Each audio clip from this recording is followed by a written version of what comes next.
So, aside from adding an S to erstwhile, um, I haven't touched the Cabaretto since last we spoke about it. Um, and the Cabaretto, for all of you watching, is the most recent class that we designed, and was the final class from the humans to be finished. Unlike the Cavalier and the Law Strider, um, and I guess it's more similar to the Ritsmith because it's not trying to do damage and kill people in that way. That's not how it contributes to the battle.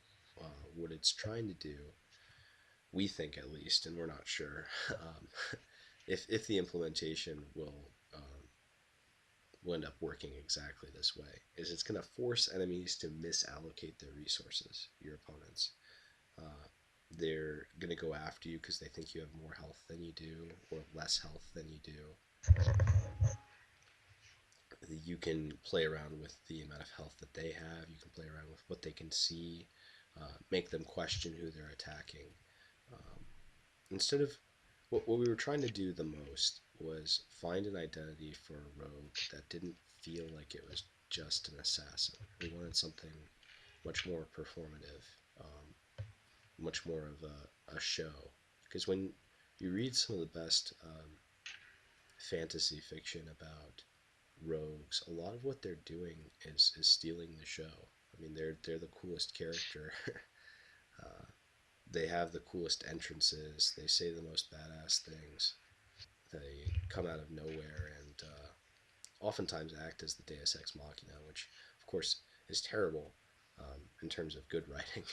But when you're younger and you're reading through it, you're like, oh man, wow, that's cool that he came in at the last second, you know. And so there's this very climactic thing, and I think that one of the least climactic things you can do in design is just give something damage. We've spoken about that before. I think that's very true for this class. You know, we didn't want for our build up of this class to just end in, well, I killed you by dealing damage to you.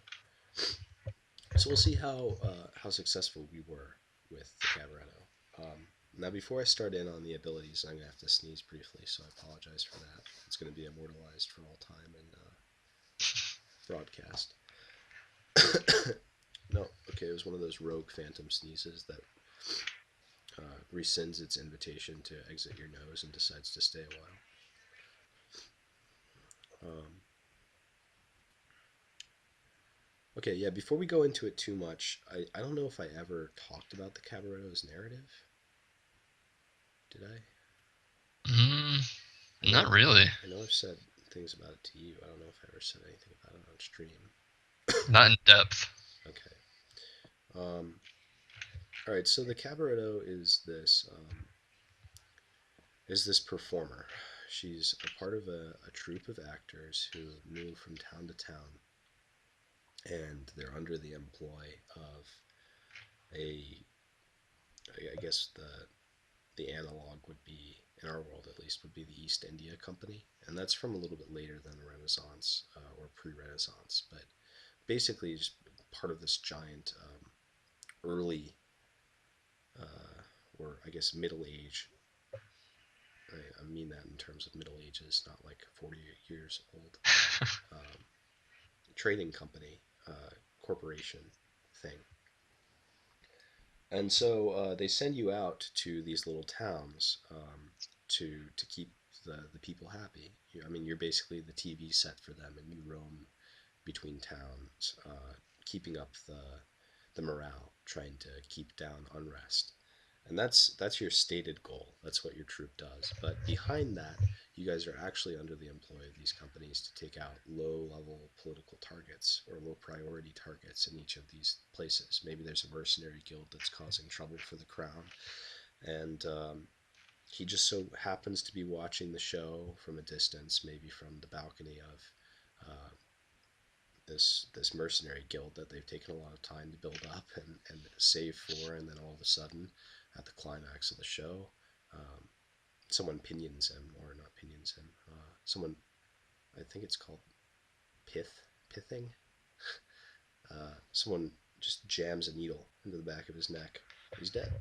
And then they scoot town before anyone notices. They're on to the next place.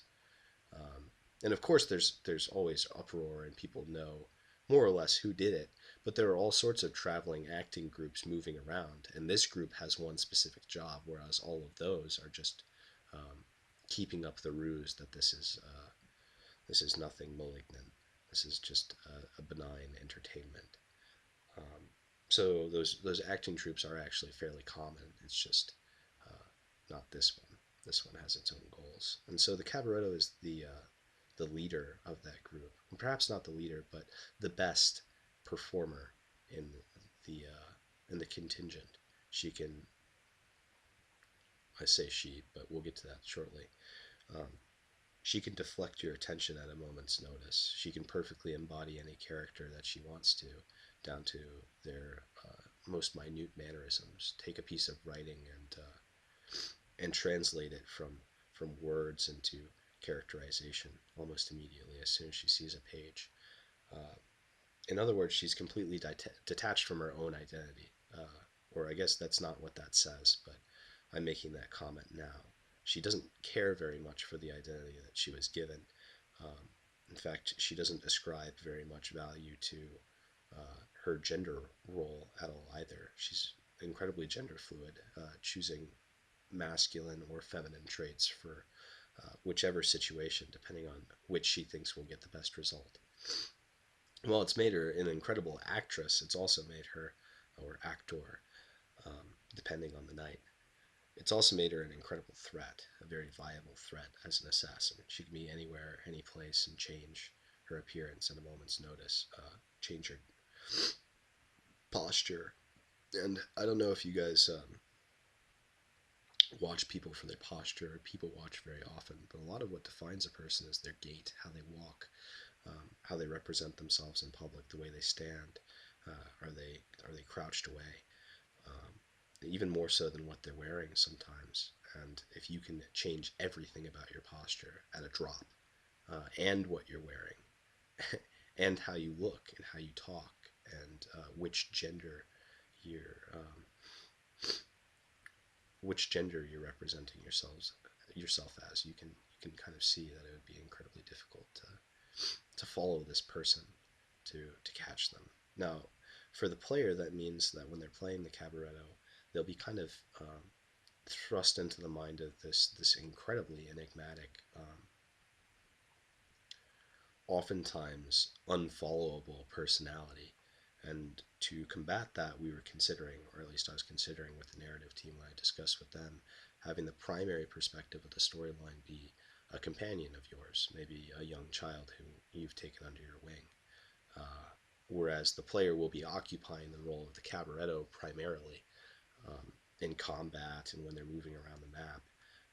This small child or whomever that companion would be will be relaying the narrative, what's happening, talking about the Cabaretto, trying to make sense of this person who seems to not be very much attached to their personhood. Um, and so from the very beginning, from rank 1, what we're trying to accomplish is a duality of means when approaching combat. And you may see in the lines that it has without mask and with mask. At this point, before you hit rank 3, you don't have a mask, so that doesn't really factor in. But uh, the abilities do things on their own before you hit rank 3, I guess is what I'm trying to say. But when you hit rank 3, it's revealed, um, which should be a moment in and of itself, that your ranks 1 and 2 had hidden functionalities that you didn't realize at first, that the player didn't realize at first, which could perhaps be reflective of the fact that when you're playing the Cabaretto, you're still experiencing the narrative secondhand. These were tools that the Cabaretto had at her disposal the whole time. She's just feigning her weakness, perhaps. Um, or at least that's how we'd make narrative sense of it. But erstwhiles, the rank 1 allows you to take damage that's headed toward you and to send it at your ally, and then have the damage that was dealt, or some of the damage that was dealt, thrown back at the enemy that hit them. which should be fairly useful, and it's something that is kind of roguish redirection of damage on a lot of what we're playing with here. I know we said that we're trying to avoid damage, and we're always talking about how we're trying to avoid damage. It always ends up kind of sneaking back into the kit. But on a rank one, generally on all of the rank ones, it's really hard to make it feel like you're doing something if you're not dealing some sort of damage. Um, if you're not interacting in some way that is atypical, like fairly atypical, in fact, perhaps majorly atypical, putting stacks on someone or something like that, damage is what people are used to. And so we coax them into adopting this identity by giving you something that damages people in addition to your regular attack. That's generally what we're trying to do. And everything else from there can build, but you can't just go straight in giving people the primary mechanic. Um, and if even if you do, like if you do with what we did with the Ritsmith, the primary mechanic usually has to produce some real yield at the beginning. Even if you're giving a class poison, for instance, and if we were to look at a class that was a poisoner, they are dealing damage with that poison. It's just in an atypical way. Whereas if we had a class that just worked around blinding enemies, you're not dealing any damage that way. So it's very hard to quantify what effect you're having on the battlefield. And for a player that's just getting into a class, that can feel really demoralizing, I suppose, that you're not having as much effect. Um, so that's the reason why we added a damage component to it. It wouldn't be any fun for your allies either if they were just taking hits for you and you weren't doing anything from it. Rank 2 is Rook. It allows you to attack an enemy um, in your range, which is something that we do with basics frequently because a basic ability takes up your attack action for the turn. Basic attacking, um, is a basic action, and basic abilities they fight for the same slot more or less.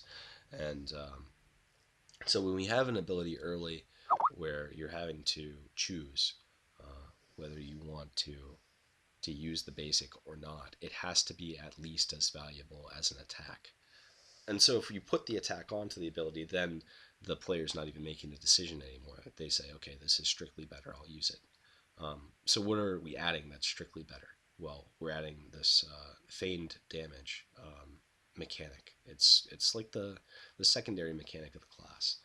And what feigned damage does is to your enemies, it appears as real damage, as actual damage that has been taken or been dealt to someone. But to your team, it appears as a threshold over the actual damage bar or over your actual health bar, um, as a separate sort of system of fake damage that just appears to enemies. So it's clear that it's just sort of a curtain or a veil that you're holding over your HP bar that's masking how much you actually have. Sorry, I have to take a sip of water here. Um, and the purpose of that is that it forces enemies to think about the damage they're taking differently. Uh, Whenever they take damage, they're thinking, oh, did I take real damage there or is this fake? And let's say I have a healer on my team. What's my priority with someone who may not have received damage at all just now? If it was a huge amount, do I still heal them? Am I healing them in the least by doing that? Do I just ignore it? You really have to put yourself into the head of the Cabaretto. How much are they going to be screwing around with you or playing with what they think you will do or how you think you'll allocate resources? Um, so when you put feign damage on an enemy with this ability, you can use your rank 1 ability, Erstwhiles, and if you hit them, like let's say they're attacking you, and you have the the ally become the target of that attack, and then direct damage happens, and they have feign damage on them.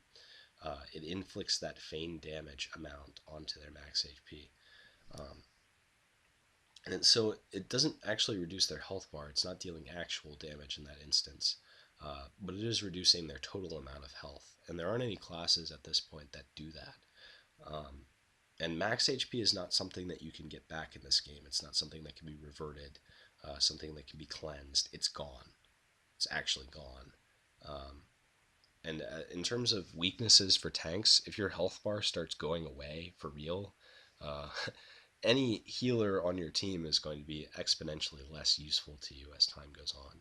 When you get down to about 20 health total, you start to get into a real mess. And even if you were revived, let's say hypothetically that we had revive effects in the game, if you had zero max HP, when you come back to life, you're just going to die again.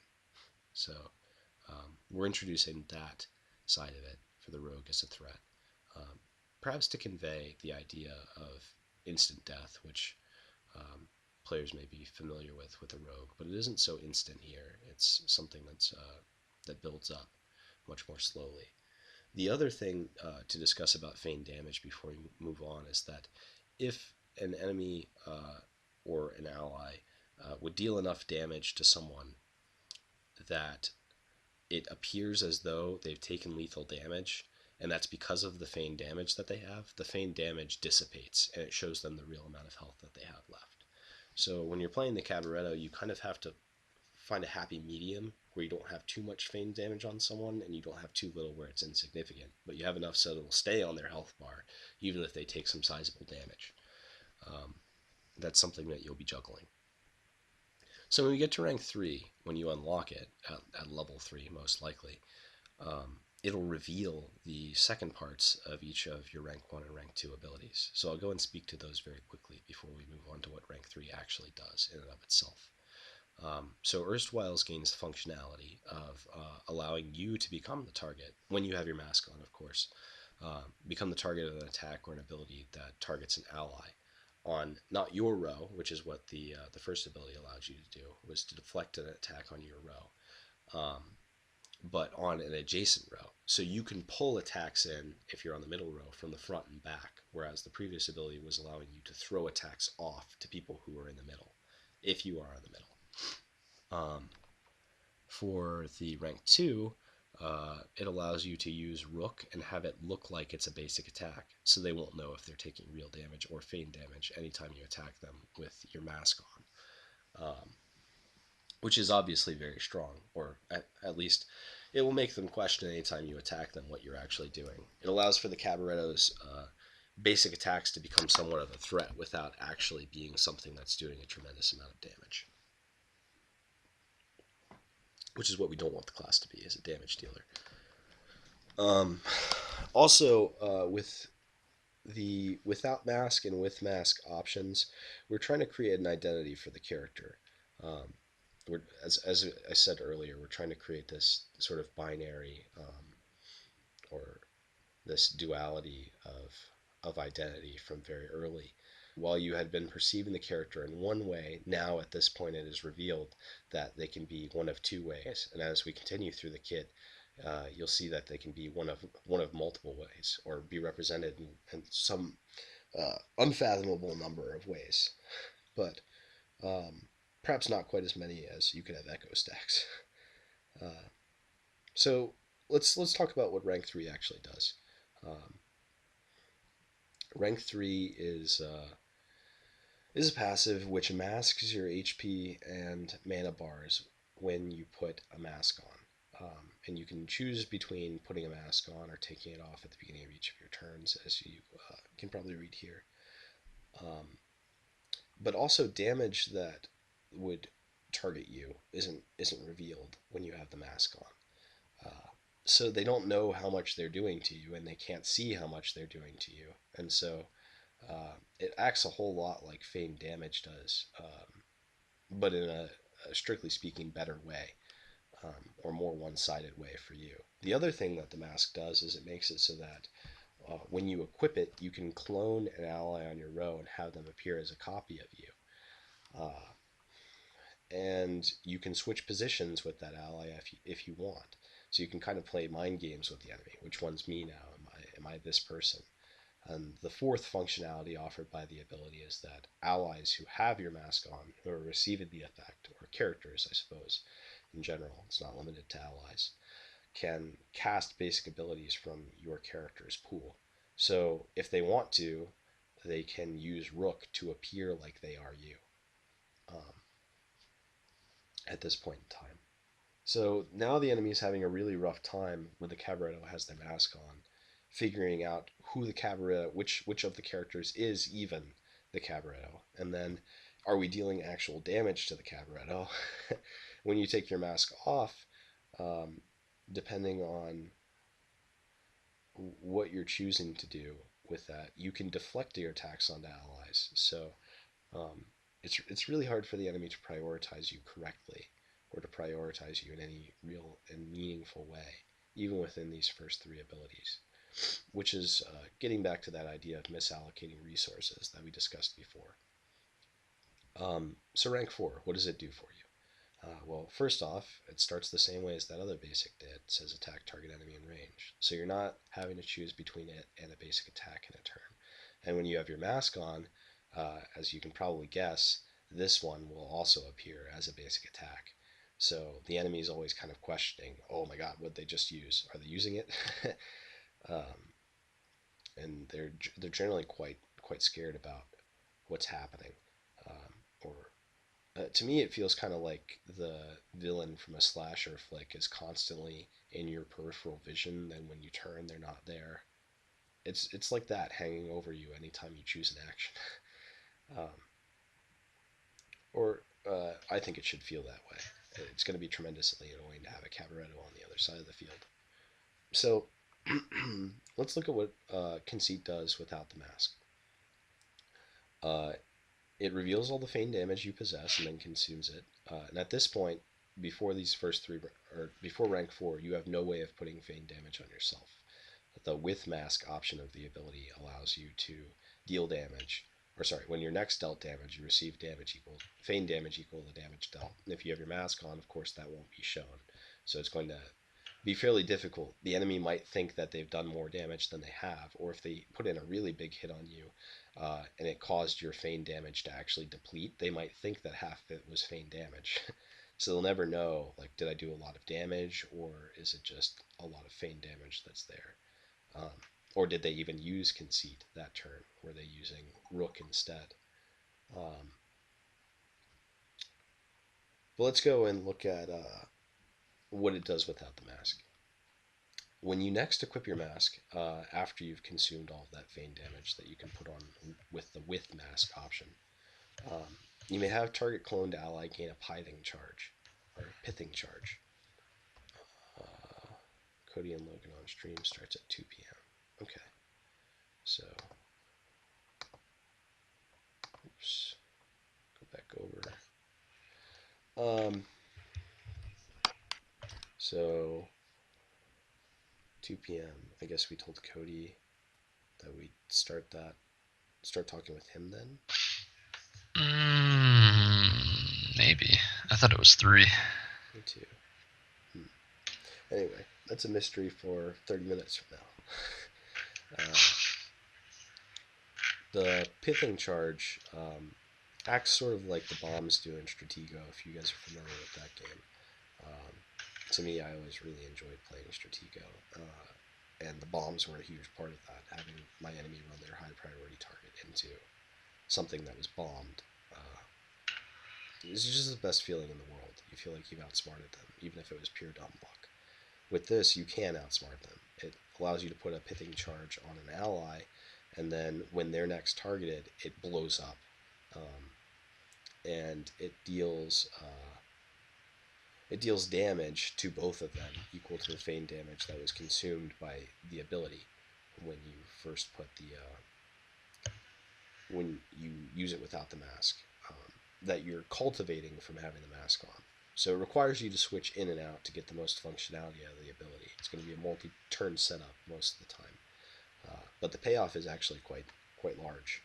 Um, this really disincentivizes the enemy from attacking you unless you're putting the mask on an ally who's really low, and even still, the enemy won't know which ally or which one of you is the ally. I mean, they have a 50% chance. The other thing about the pithing charge, or pithing charge, is that it's not visible to enemies when the mask is equipped. So while your allies are under the effect of the mask, it's not actually visible.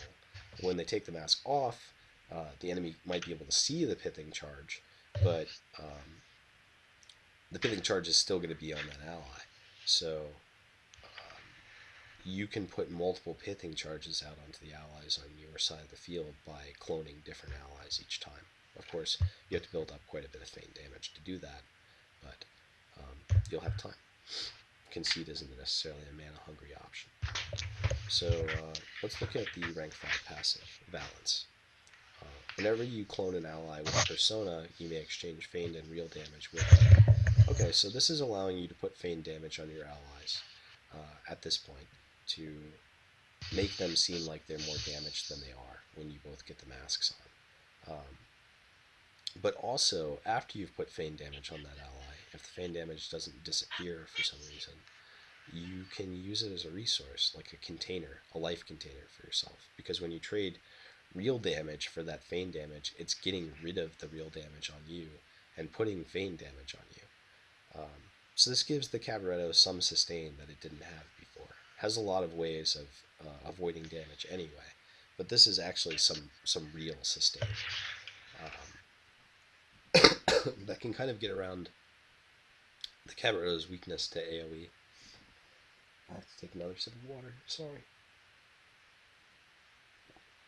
And it is a rather pronounced weakness that the Cabaretto has. So, with rank 6, Silhouette, we have another basic. This time, I don't think that it appears as a basic attack. And as you can see here, it doesn't say anything about attacking. So, let's see if it's worth using. So when you don't have the mask on, this allows you to equip your mask as a basic action. So let's say at the beginning of the turn that you choose to unequip your mask for some reason. You want to pick another ally up with it. Before you get this ability, when you unequip that mask, you have to wait all the way until your next turn to get another ally with the mask. Now, each turn you can put the mask on and then unequip it very quickly if you want. Or sorry, reverse that. You can unequip the mask and then put the mask on someone else very quickly. Trade around which clones you have, switch your position if you need to. But with the mask, what it allows you to do is have each masked character use this ability. They have to use it for their mana cost. So at this point, it's just allies that have to use it. But when they join the casting, it's fully active for them. It doesn't take up their active use for the turn, or their basic for that matter. But it's not like it really could because you're using the basic. And then for each caster, you get to deal direct or feign damage as chosen by the primary caster. So you could choose to deal real damage with it and have your cloned ally do feign damage with it.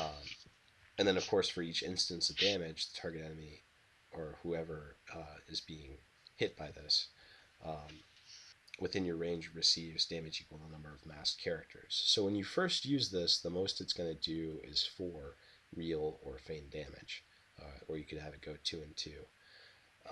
So it's not like tremendously effective, the with masked option, but it can serve as a way of sort of micro boosting your feigned damage on someone, or micro boosting the damage that you're putting on someone. And it is direct damage, so it's not something that they can really block, which is good for getting through a tank's guard. So let's go to rank 7, which adds to that ability's usage and makes it more interesting. At rank 7, it's an active that allows you to target an enemy and give them the mask's effects. So now they appear as a clone of you as well. Um, so now there are 3 Cabarettos roaming wild on the map in different rows. Um, and when you use this ability, you could use it in response to someone else's ability that's targeting you. Um, when you use this ability, you can switch the places of everyone with a mask. So you could put yourself on the enemy team's rows, or you could put your ally on the enemy team's rows, or you could not change the positions of anyone at all. It could be all mind games. When you choose to do that, um, it's not clear to the other players, or to the enemy team where you put their masked ally. Because when you choose to reposition everyone, a curtain comes down on their side of the field, not a literal curtain, but perhaps something resembling it. Maybe the screen goes down and blackens out like a curtain. You have a few seconds to switch people around, and then it comes up. The character whom you masked, usually their character would have the camera kind of centered in on them or whichever row they were in. The camera does not recenter on them. The other part of it that further obfuscates which person they are is that everyone who has a mask, you can move them to the bottom of the turn order and put them in any order that you'd like. And that would probably happen during that window when you are when you have the screen blacked out for the enemy team. And what you do, the reason that that's important is, let's say I use this ability on someone's turn, and then the next turn, the enemy character whom I masked has their turn. They can do whatever they want. Then it would become very clear which of them is me. Or sorry, flip that. It would become very clear which of the masked characters is that ally. And what you're able to do by moving them to the bottom of the turn order is prolong the wait before it's their turn again. Now, they can still get around it by using an active to kind of declare who they are, and perhaps that'll be the counterplay for this ability. But we make that counterplay a little more difficult a little bit later on in the tree. Um, there are a lot of uses for this, and it plays into the rank 6 as well, because now that character is going to have to cast your basic abilities. And there is another balancing factor to consider. Now that they have your mask on, they can use any of your basic abilities. So it can be a slight bonus for them, even though it's also fairly annoying. Rank out at 8 is Paul. It's a passive. Whenever an ability that you possess would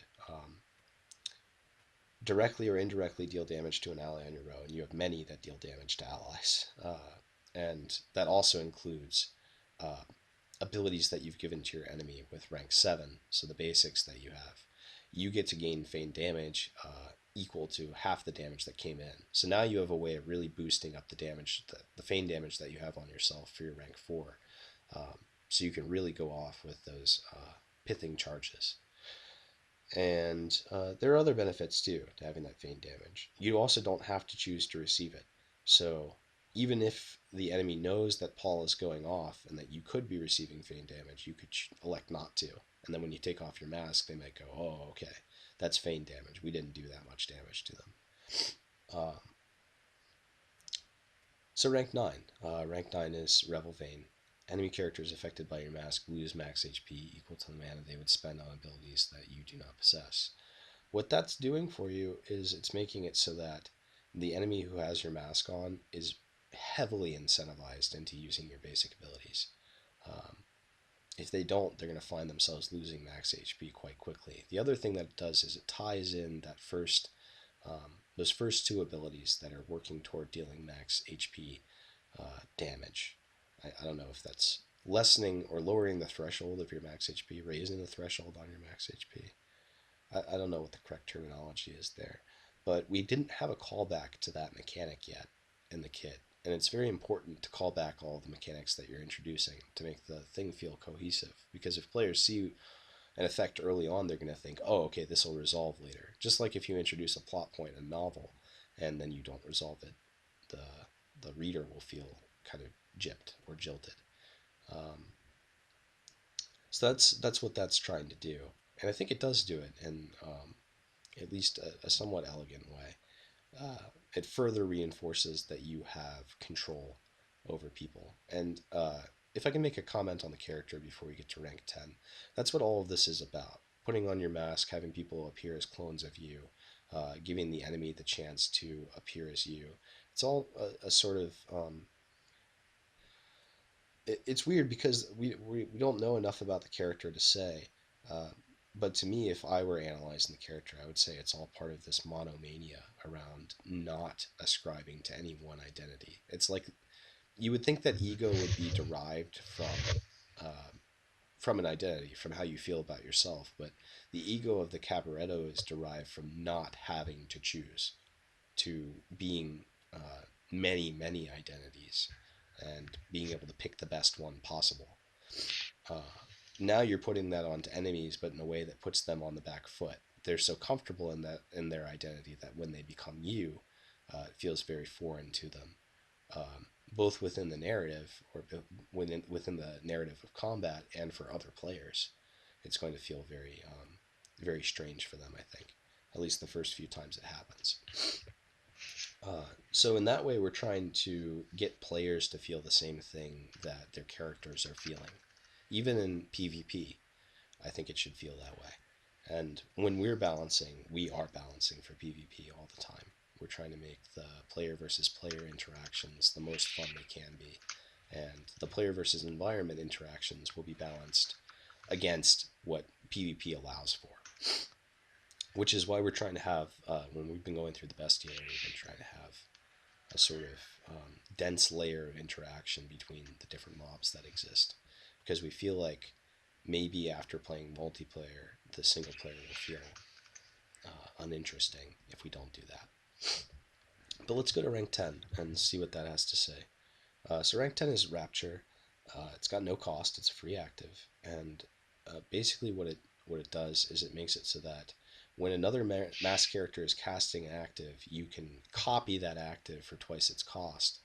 Um, And where that factors in is if you remember in rank 7, an enemy could kind of counterplay you by casting an active to reveal where they were.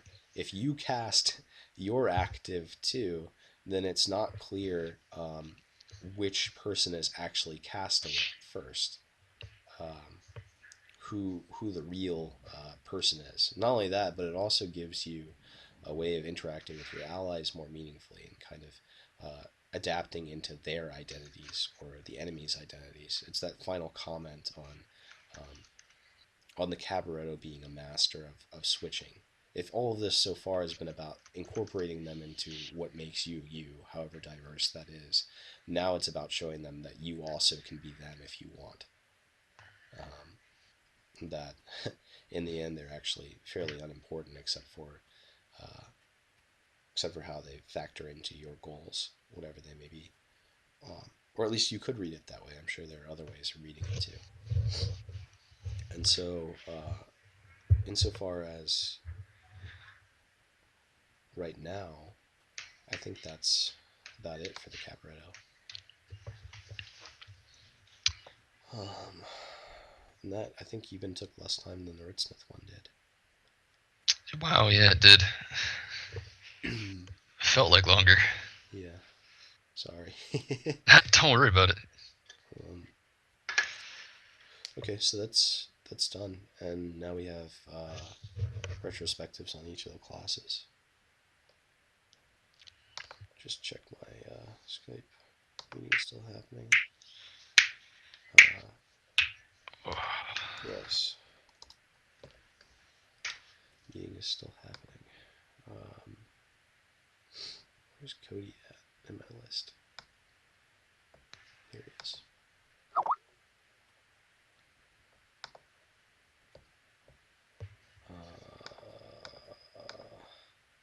Sorry guys, I hate pulling up my Skype for you, but unfortunately it is necessary.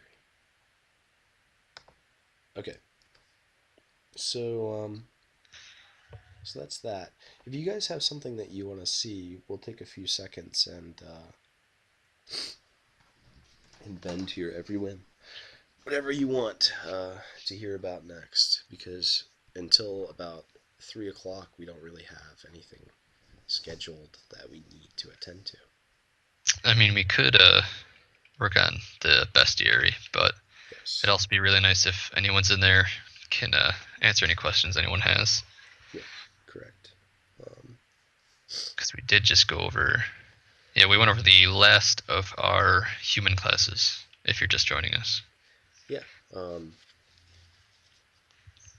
Those videos, those recordings will be up on both YouTube and Twitch probably by tomorrow or this evening. If you I am going to prioritize the character overviews. okay, So those will probably be the highlights I do first. cool. And those will appear in the FAQ.